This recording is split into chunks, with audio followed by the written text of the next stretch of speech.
আমার মরণ আসিবে কবে কেউ তো জানে না।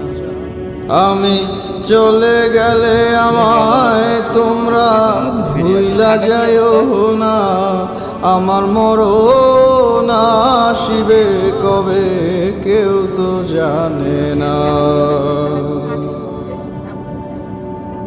যাক ঠান্ডা ময়দান বলে বুঝলেন না, মাঠ। মিনার যেটা বলে মিনার, ওইটা মাঠ, বুঝলেন? পাথরের উপর এই দুনিয়ার চিরজীবন থাকার জায়গা না, অন্ধকার কবর যে আমার আসল ঠিকানা। এই দুনিয়া চিরজীবন থাকার জায়গা না, অন্ধকার কবর যে। আরে ভারতের লোকজন আরামসে থাকতে পারবে, কারণ তুমি জানো ভারতের টেম্পারেচার কত?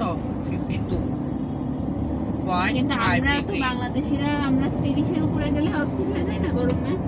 আমরা থেকে অভ্যস্ত। আরে ভারতে তো 52.5, মানে ভারত অনেক গরম। আমরা অতিরিক্ত ঠান্ডা বা অতিরিক্ত সৌদিতে যে চিল করতে পারবে দিদি, কারণ সৌদি টেম্পারেচার মানে ভারতের মতো না। ঠিক আছে, পৃথিবীর অনেক দেশই আছে যে টেম্পারেচার অনেক বেশি, অনেক দেশে আছে অনেক ঠান্ডা, কিন্তু বাংলাদেশটা তো নাতিশীতোষ্ণ টাইপের। আমরা বেশি গরমেও থাকতে পারি না, বেশি ঠান্ডায়ও থাকতে পারি না। আমাদের জন্য 25 ডিগ্রি থেকে 30 ডিগ্রির মধ্যে তাপমাত্রাটা সহনীয়, তাই না? তার উপরে গেলেও সমস্যা, আর তার নিচে গেলেও সমস্যা হয়ে যায় আমাদের। আমরা তো ওইভাবে অভ্যস্ত।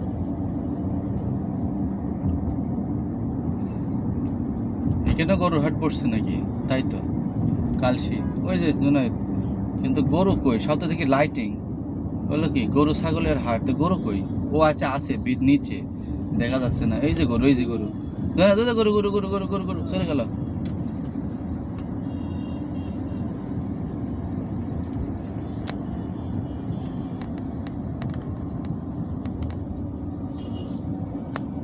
ওই তো গরু একটা কি যেন একটা গান গায়, খবর এলো নাকি?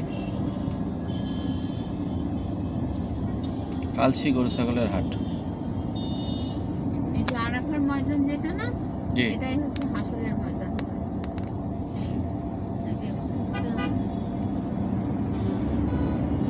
আল্লাহ তাআলার কুদরত অনেক বড় হয়ে যাবে।